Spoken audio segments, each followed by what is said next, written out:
Et bonsoir à tous. Qui est là aussi pour vous présenter un projet qu'on a réfléchi ensemble, parce que c'est une moto qui t'a fait réagir assez rapidement quand tu l'as vu arriver. Ouais, qui m'a fait tilt sur ses capacités d'aventure engagée, on va dire. J'ai eu la chance déjà de monter plusieurs fois au Cap Nord, y compris en plein hiver. J'ai eu la chance de descendre à Dakar en janvier-février dernier, et en empruntant un bon bout de la Mauritanie de façon assez engagée, certainement moins que ces messieurs les pilotes. Mais voilà, ça me titillait de traverser l'Afrique, hein, comme tout le monde, c'est pas un rêve unique. Mais je me suis dit à un moment, Paris-Le Cap, ouais, ça existait, on va pas le refaire. Donc je me suis dit, pourquoi ne pas partir du point le plus au nord de l'Europe, le Cap Nord. Que tu connais déjà d'ailleurs. Que je connais déjà, mais cette fois-ci je vais pas le rejoindre, je vais partir de là-bas et descendre jusqu'à Cape Town, donc en Afrique du Sud. Si vous tracez ça sur Google Earth, vous allez tomber sur 19 000 bornes. Nous, on va faire 2-3 détours, on tombe sur à peu près 26 000 bornes en 2 mois.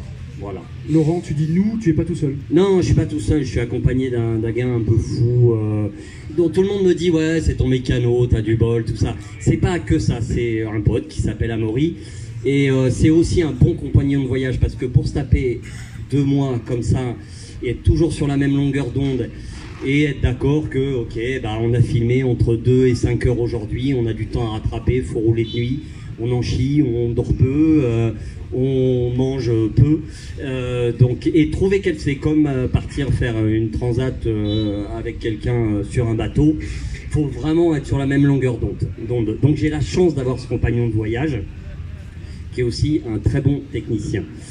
Donc voilà, départ le 8 octobre, arrivé on espère le 8 décembre, faut pas trop qu'on soit en retard parce que lui derrière il enchaîne sur l'Africa Eco Race, parce qu'il n'en aura pas assez bouffé. Donc voilà, un super beau projet qui est doublé d'une belle histoire de cœur. Je sais pas si certains me connaissent, mais beaucoup de gens à travers mes vidéos me témoignent de leur gentillesse, de leur sympathie, me remercient, me disent de temps en temps tu devrais être remboursé par la sécurité sociale. Je les ai appelés, ça n'a pas fonctionné, et me demandent souvent qu'est-ce qu'on peut faire pour toi. Et je me suis dit pour moi rien, tout va bien, mais je me suis dit pour d'autres peut-être. Et du coup on a décidé avec Yamaha de donner la main à Mécénat Chirurgie Cardiaque, qui est une association qui donc opère des enfants du monde qui souffrent de malformations cardiaques, et qui est donc menée de main de maître par Francine Leca, qui a été la première femme chirurgienne cardiaque en France, et qui plus est une motarde. Aujourd'hui elle a 75 ans, elle fait encore un peu de moto, mais qui raconte volontiers que quand elle partait en vacances, elle mettait ses enfants dans le train, et elle les rejoignait après en meule, parce qu'elle voulait faire la moto.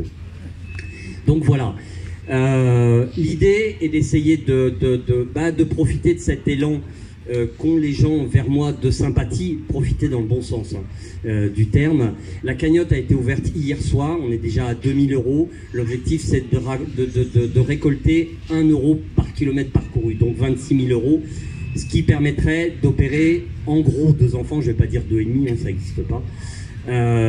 Donc voilà, de réunir ces 26 000 € pour ensuite en faire bénéficier quelqu'un grâce à vous tous et grâce à ma communauté que je remercie. Voilà. Parfait, simple, impeccable. Préparation du voyage en cours, il y a beaucoup de... Tu parlais de sécurité aussi, il y a quand même des choses auxquelles il faut penser. Ouais, alors on va quand même parler de la moto. C'est vrai qu'elle est super inspirante sur le point. Je parle pas de compète, hein, je parle vraiment d'aventure engagée. C'est sûr qu'au niveau du débattement des suspensions, des ressources moteurs, on va beaucoup moins souffrir que ce qu'on a fait en Mauritanie là en février dernier. On avait peu de chevaux et pas beaucoup de débattement. Ça c'est génial. Sur le plan de la préparation, vraiment on fait pas grand chose. Nous on garde le pot d'origine, on va mettre un sabot, on va mettre la grille de protection du radiateur, on va fragiliser les leviers pour pas qu'ils cassent. Mais vraiment, l'objectif est de partir le plus proche de l'origine, emmener du filtre à air, du filtre à huile, on fait partir des pneus à l'avance, et puis il roule quoi. L'objectif est de descendre assez vite à Dakar, parce que c'est une partie que je connais déjà pas mal, et plutôt de s'attarder et d'arriver à gérer le temps, les 45 jours qui va nous rester, pour plutôt s'attarder sur la République démocratique du Congo, la Zambie, l'Angola, la Namibie. On a déjà des gens qui nous disent venez, on va vous faire traverser des parcs animaliers en moto. Donc j'espère qu'il y a des watts. Mais voilà, non, j'espère vous ramener plein de belles choses, plein de belles vidéos. Ça sera sur Facebook, sur Instagram en permanence, enfin du mieux que je peux. Quand on aura de la connexion Wi-Fi et de la 4G comme il faut, je le raconterai sur mon Facebook qu'Yama va partager. Et quand je rentre le 8, je me mets au montage et à Noël, vous aurez peut-être un beau cadeau. Génial. Laurent, merci à tous. Merci. Un grand merci aussi de la part de l'équipe Yamaha, parce que Laurent, depuis hier matin 9h, ferme toutes les démos. Là, quand Laurent se met en immersion, c'est pas qu'en Afrique, c'est aussi à Barcelonnette. Mais c'est cool. Fait, je sais pas combien de démos là. Avec, et tout va bien. Et voilà, et c'est génial. Partager et apprendre plein de choses aussi. Merci. Merci à toi, Laurent. Génial, on va suivre ces péripéties.